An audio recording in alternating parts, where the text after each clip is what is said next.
what can you do with the savings that this plan is creating for you that will better your employee livelihood?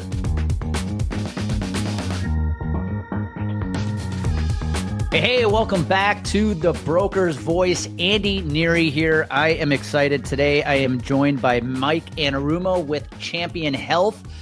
We're going to learn a little bit about Champion Health today, but we're also going to learn a little bit about Mike's baseball background because I'm a baseball fan. Mike, welcome to the show. Hey, Andy, thanks for having me, man. Appreciate it.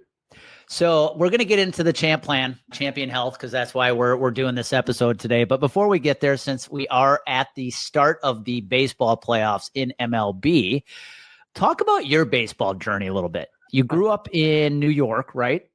Yep. You ended up playing, was Lemoyne D1 or D2? They're D1 now, aren't they?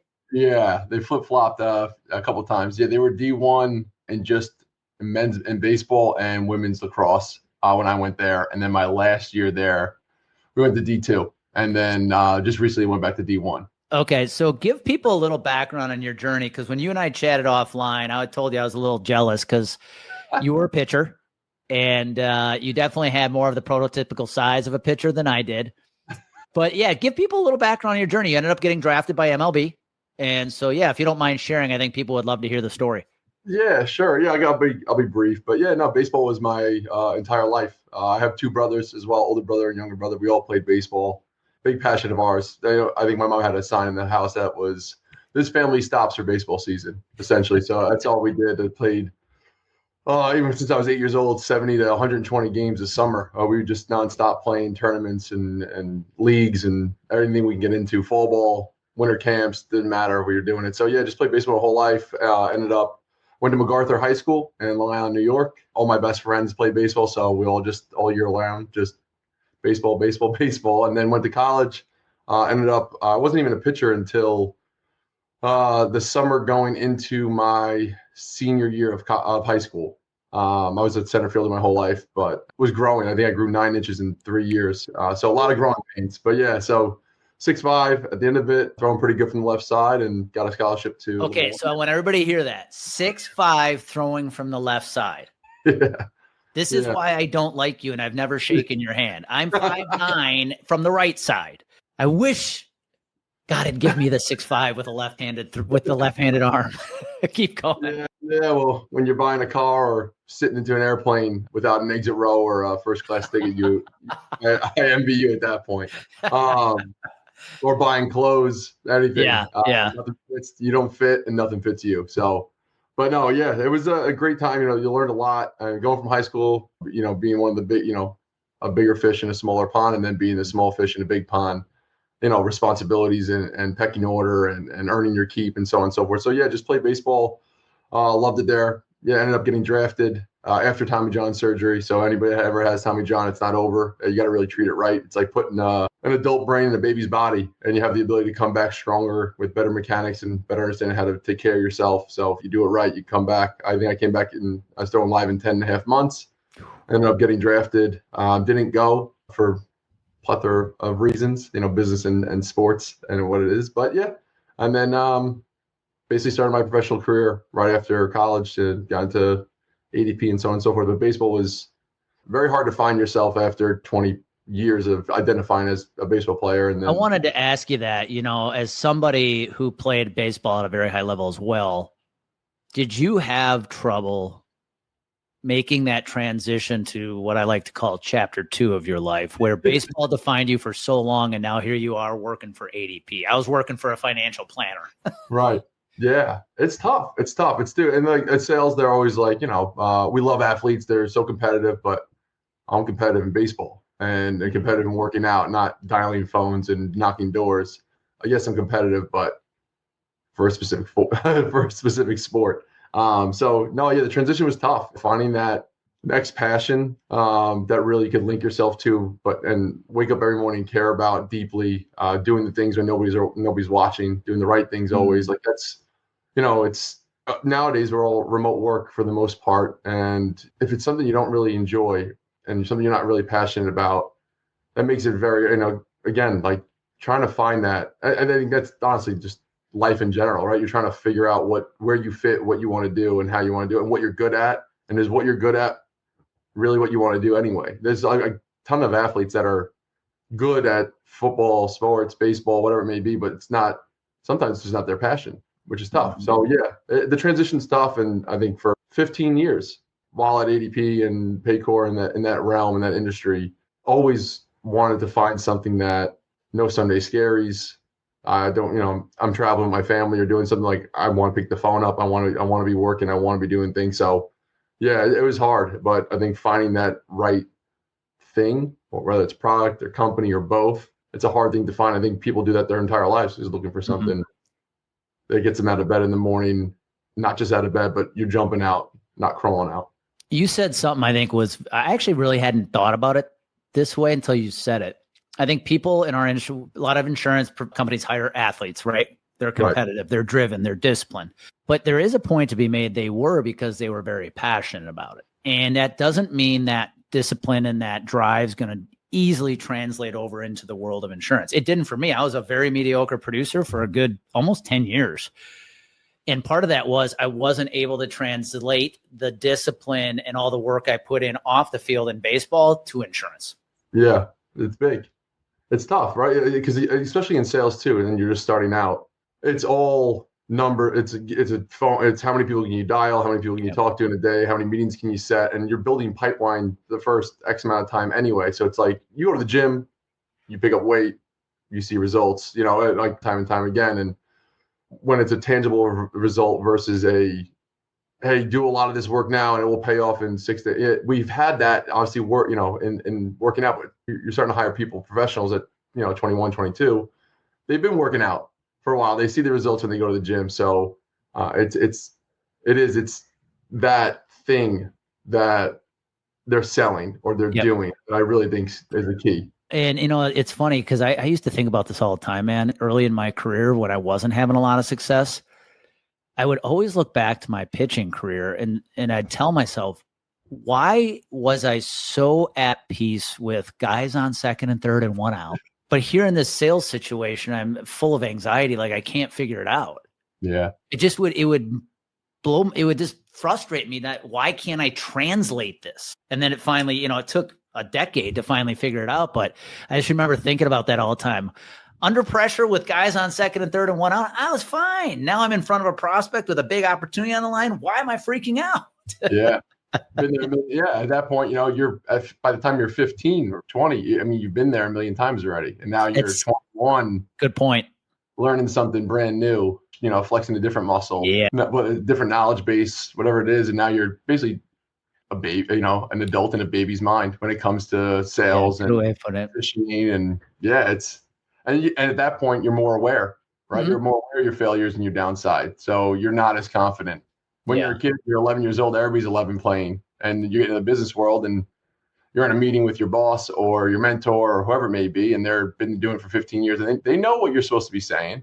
And you're more aware that you're not saying the right things, you're doing the right things. So yeah, I think the transition comes in two ways. You got to remove the ego because you were great at whatever you were doing prior to then understand that you're not that skilled person in this new venture, new chapter of your life.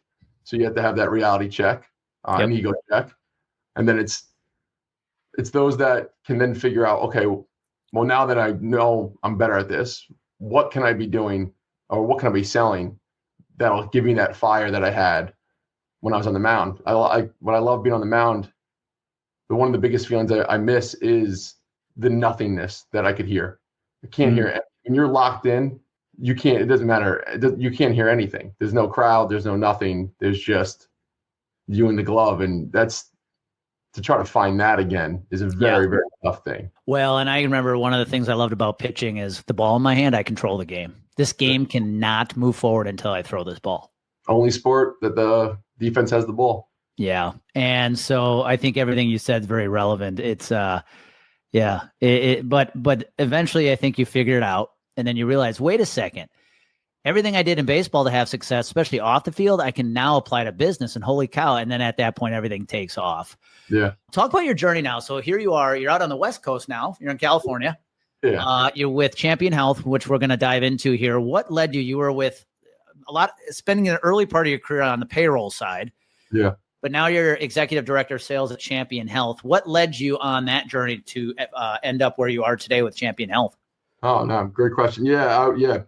Better part of 15 years, decade and a half was with HRS and payroll. So I was with ADP for over 10 years. Started in Long Island, New York as a seller, and then I moved to Colorado to take over my first team. So I first taste of leadership at 24 years old, and that's what I really loved. Like that really, think about the product is one thing, but then leadership, passion-wise about other people being successful, like getting that coaching kind of mentality back, and I guess gratitude, if you will, of seeing people be successful, and I'm coaching them there. And then I took over as VP of sales for Sacramento, California area. That was awesome, having your own office and people to rely on you. And then Paycor came knocking early, probably mid 21, right after COVID, and a lot of very tough COVID and hard time. But they came knocking. They were open up in California, Northern California, and they wanted me to open it. That's something that ADP could just never offer me, because ADP is everywhere and anywhere. ADP is fantastic. What an organization, by the way. Just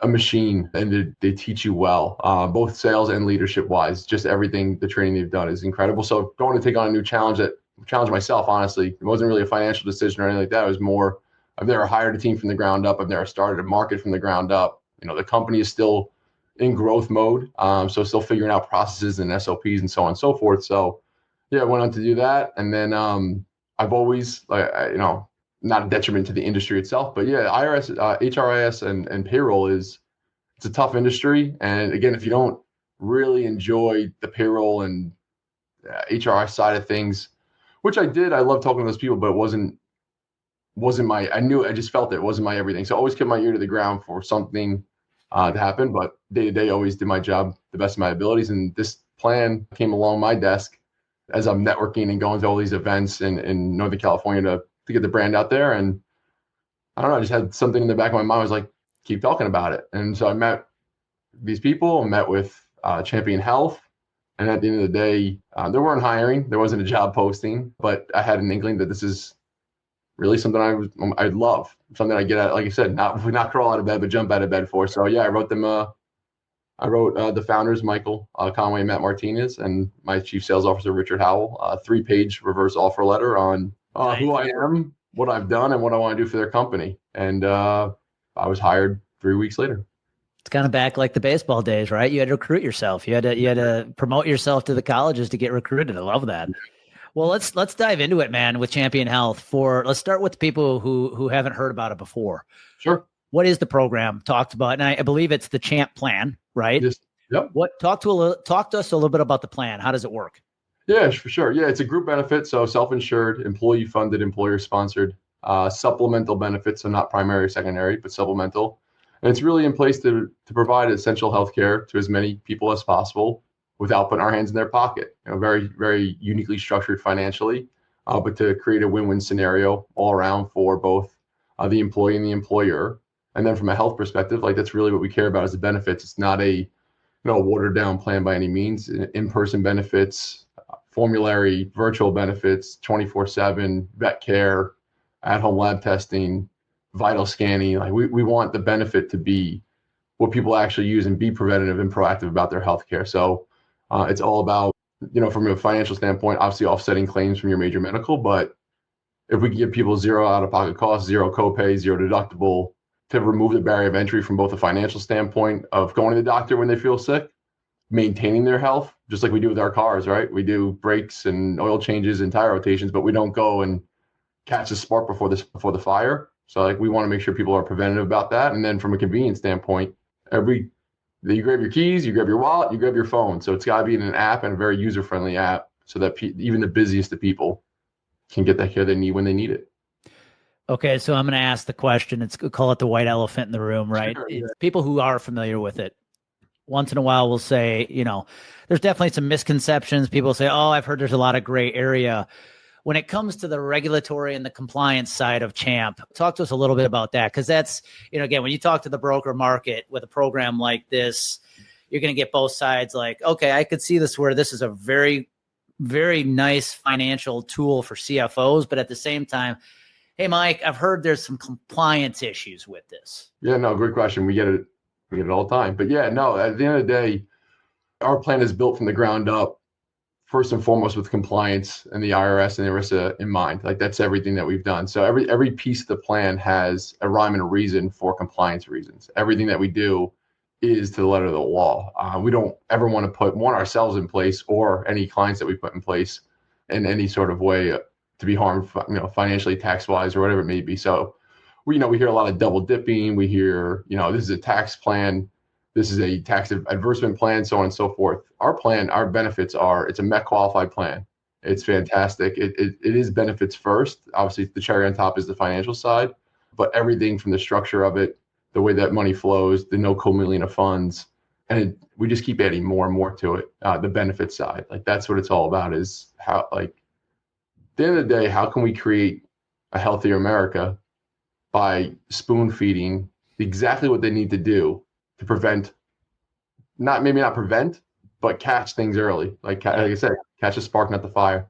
So let's dive maybe into the details of how it actually works. Sure. You mentioned there's a smartphone app to make access to the program easy, but let's say I'm a member of a health plan, yep, of an employer. I have access to Champ. How does it work for me? What does that look like? What are the benefits? How do I access it financially? What does that look like? Let's just break down the details a little bit for the end consumer.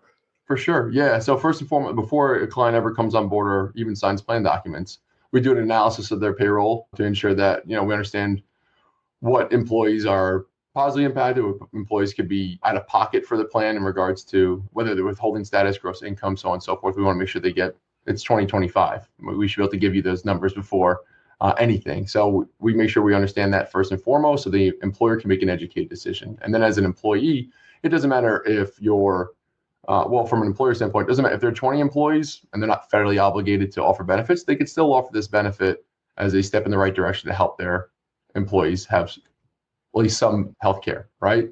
At the end of the day, when you're 50 FTE plus, as you all know, this cannot stand alone. So it's in tandem with to both complement and enhance the current benefit offering. So from a member standpoint, there's in-person benefits, so zero out-of-pocket cost for your primary care visits and your urgent care centers. So 100% of the visit is paid for the Champ plan, and that's in the First Health Network. So we are network-driven. In the app, they could find a provider by either searching a specific physician's name or urgent care center, or by zip code or mile radius. So if they're home, they can check out their normal PCP or urgent care centers, or if they're on vacation in the continent of the U.S. and they want to go to an urgent care center because they got sick or their kid got sick, they have the ability to do so. So there's that. Our formulary is strong, over 600 plus zero cost medications, all GDIs, which is incredible. Like you think about amoxicillin, allergy, asthma, cholesterol, blood thinners, mental health, women's health, even face creams that we have on there that you can get at, I guess, what's one of the stores my wife goes to? One of those. So there's so much, and then the virtual Sephora. Right, exactly. So there's just so much that we want to offer. And really, people don't even know the power of the plan as how deep it goes just today. And then the virtual benefits, both unlimited personal, physical health, and mental health. So licensed therapist and peer-to-peer, they can be diagnosed, they can be helped. It's all about, like I said, everybody has their heart and everybody's busy. We're all busy. This world doesn't stop. So how can you make it so convenient for just even the busiest of people to get care when they need it? Not even just when they need it, but how they desire it too. Not everybody wants to go see a therapist. Not everybody wants to go to the doctor.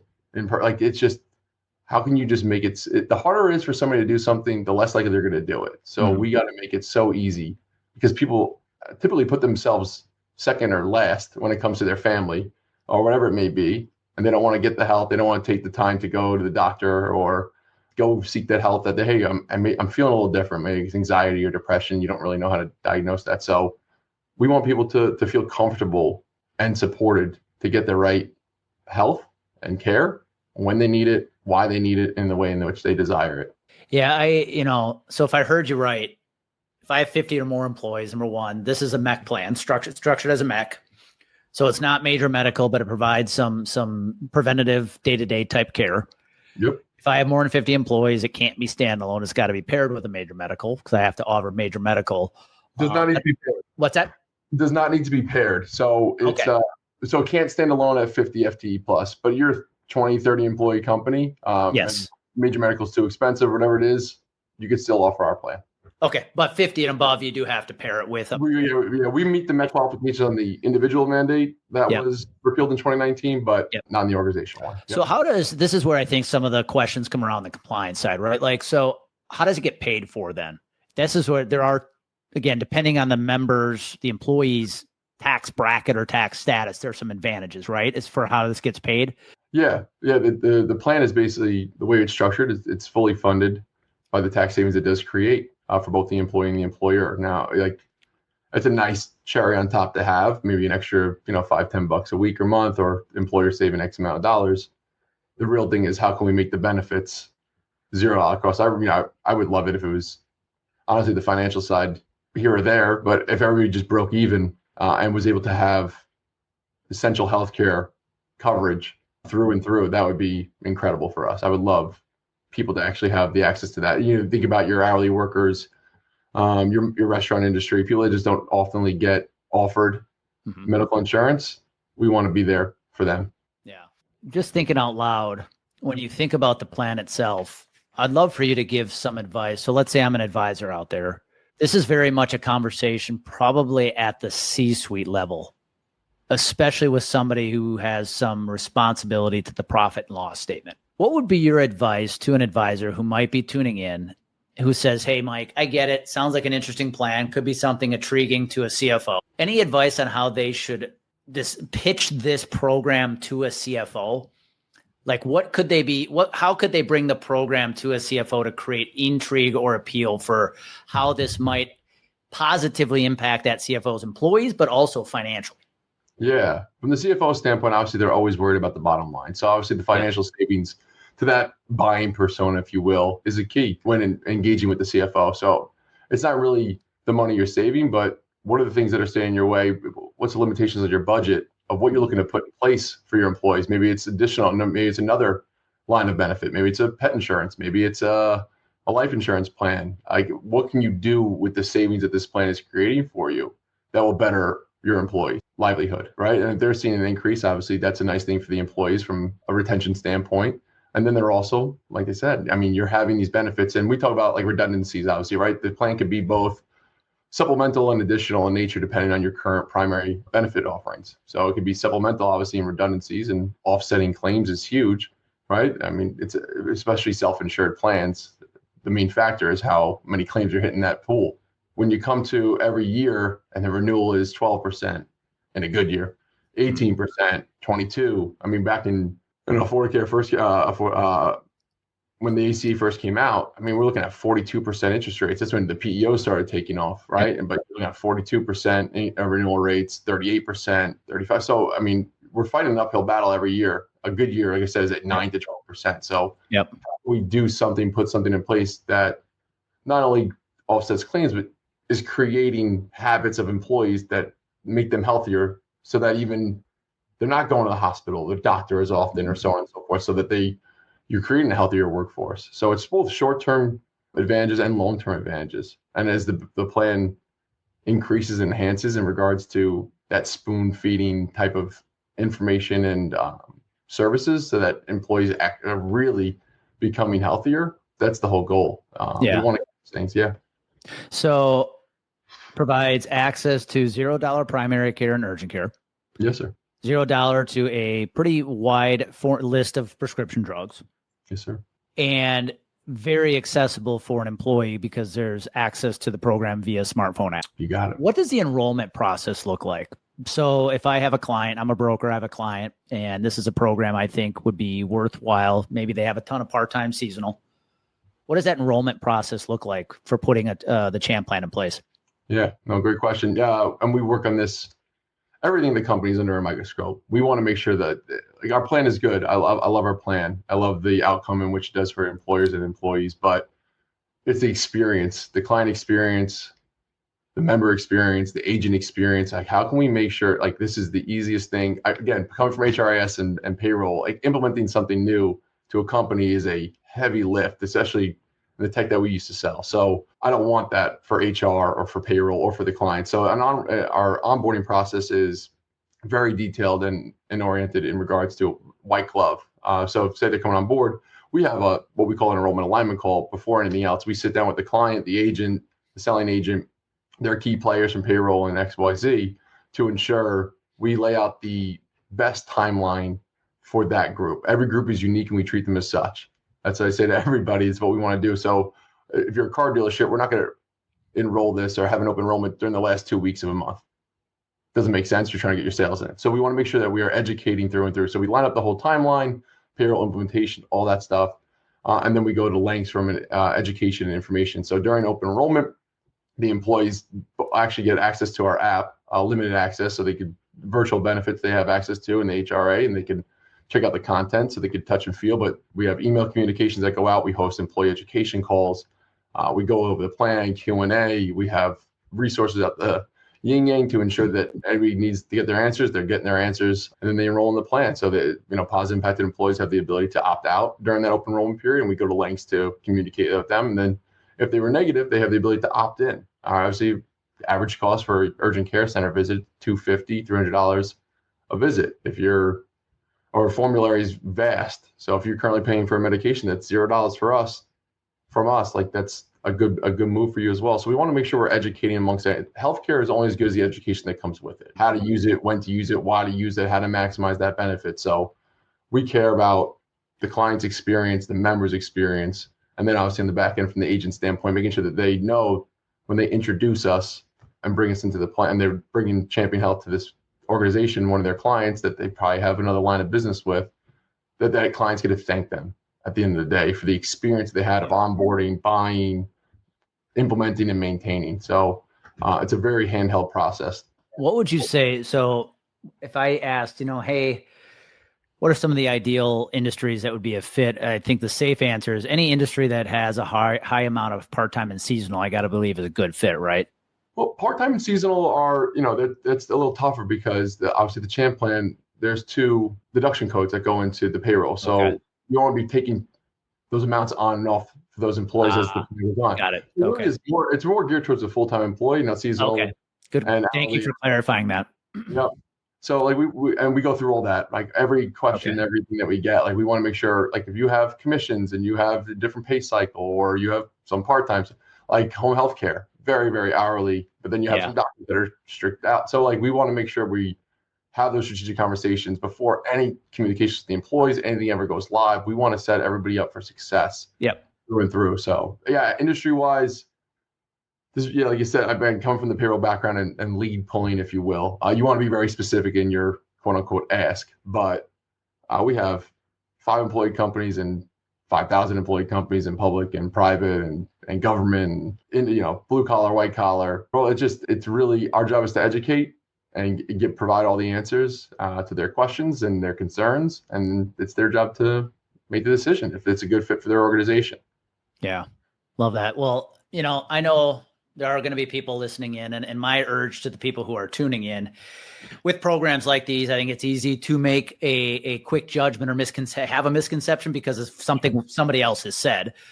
My advice would be, hey, check this out, see if this is a good fit for a client of yours, and then make the call, and I think, there are reasons certain benefits are offered, and they're a good fit for some and not a good fit for others. And so if somebody was tuning in today, Mike, and said, all right, I think I've got some CFOs that would find this very intriguing, what is the easiest way to reach out to you and get in touch with you?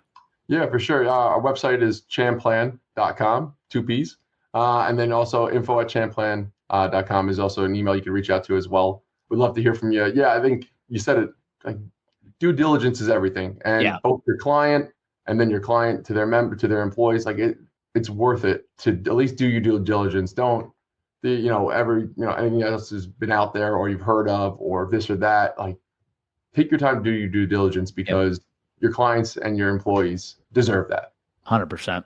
Well, Mike, it's been a pleasure having you on, man.